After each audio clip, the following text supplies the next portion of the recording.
Welcome back. Hopefully everyone had a chance to determine when tables are equivalent. We now move to two very important transformations, melting and casting. Given a data set and a target set of variables, there are at least two common issues that require tidying. First, values often appear as columns. Below is an example. To tidy up this table, we would want to turn columns into rows. Thus, for example, the first row in Table 4 has the country Afghanistan and the number of cases for year 1999 and the number of cases for the year 2000. By melting this table, we get two entries for Afghanistan, one for year 1999 and one for year 2000. In this case, we take a short and wide table and make it tall and skinny. To melt Table 4, we need to follow two steps. Extract the column values into a new variable. In our case, 1999 and 2000 need to become the values of the variable year. Next, we need to convert the values associated with the column values into a new variable as well. Thus, the values in columns 1999 and 2000 need to become the values of the cases variable. In this example, the column year will need to be the new key variable, while cases will need to be the new value variable. Now that we have a general idea of the algorithm to melt a table, let's implement this in Python. The function should take as arguments the input data frame, a list of column values, the names of the new key columns, and value columns. First, let's get the names of the columns that we want to keep. We know that colvals contains the list of column values that will be melted. Using df.columns gives us all the names of the columns in the data frame, while dfcolumns.difference of column vals returns the column names in the data frame, not in colvals. Thus, from our example with Table 4, we get to keep the column country. We next create an empty data frame known as melted sections.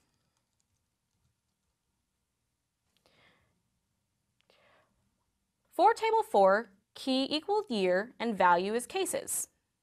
We're going to make a for loop to go through all the column values. While we think through this, let's assume C in this case is 1999, for example. We first make a copy of the data frame's columns that we want to keep, which in our example is country. Then, for the key variable, aka year in our example, we set that value equal to the values of colvals, which is 1999. We then add the value column, which is cases, to the data frame and set the value equal to the original data frame indexed at the original C, at the column C, so 1999. Thus, melted C is now a data frame with three columns, country, year, and cases. The value for year is 1999. We then append all the melted sections together and then concatenate the pandas data frame together. Finally, we return the melted table.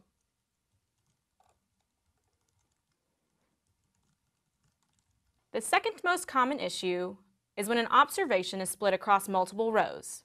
In this case, we want to merge the rows together, and thus we take a tall and skinny table and make it fat and wide. This process is known as casting.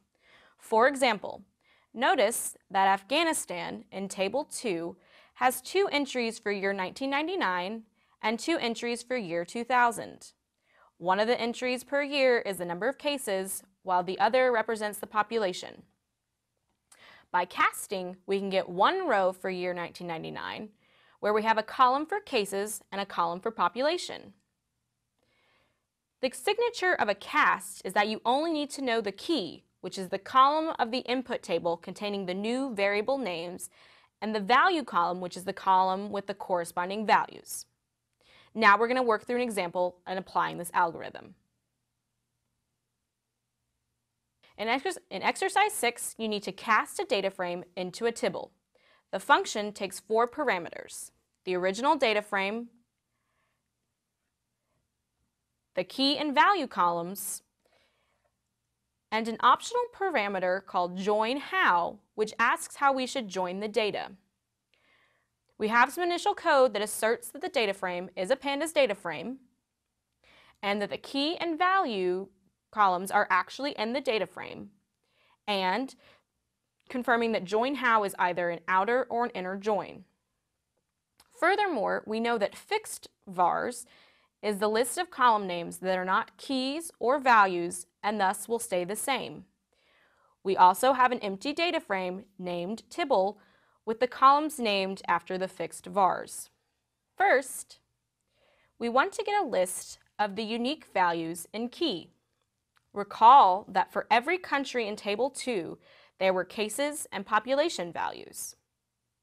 Next, for every unique key, aka cases and population, we want to do the following. Get the records where key is equivalent to the new var. Thus, for example, get all the rows where key equals cases. Next, we delete from the temporary data frame the column known as key, as every value in the data frame represents cases. Now, we rename the columns such that value is equal to cases. Next, we merge the temporary data frame with tibble using the fixed vars and the join how parameter. Finally, we return the tibble.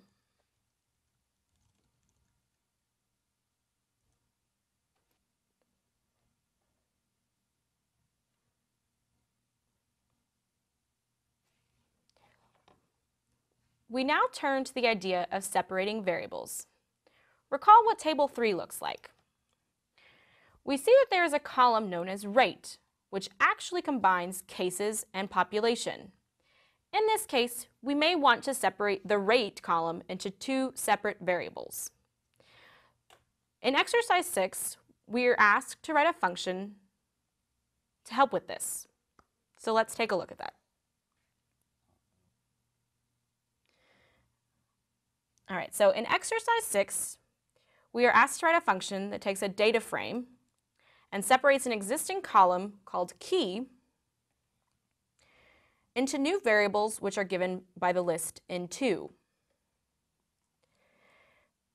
We have provided you with a function called default splitter that, given a value, returns a list containing the components.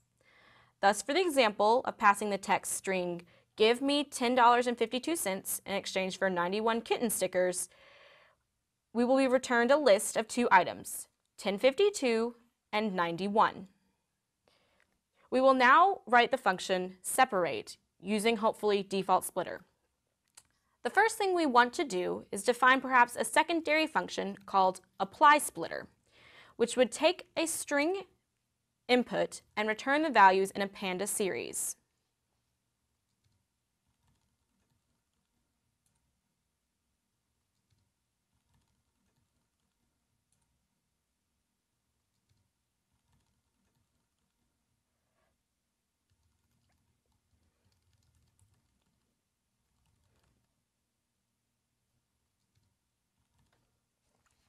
Now, we want to get our list of fixed variables that will not change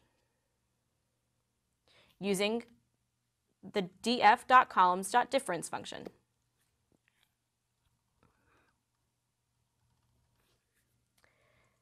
Next, we want to make a copy of the data frame at the fixed variables.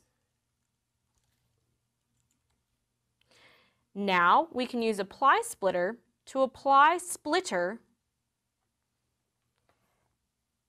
to the key column, aka the rate column in our current example.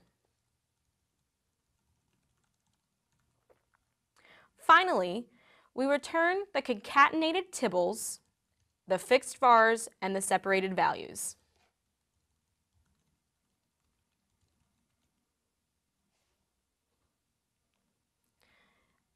We run our function, and hopefully our code has passed.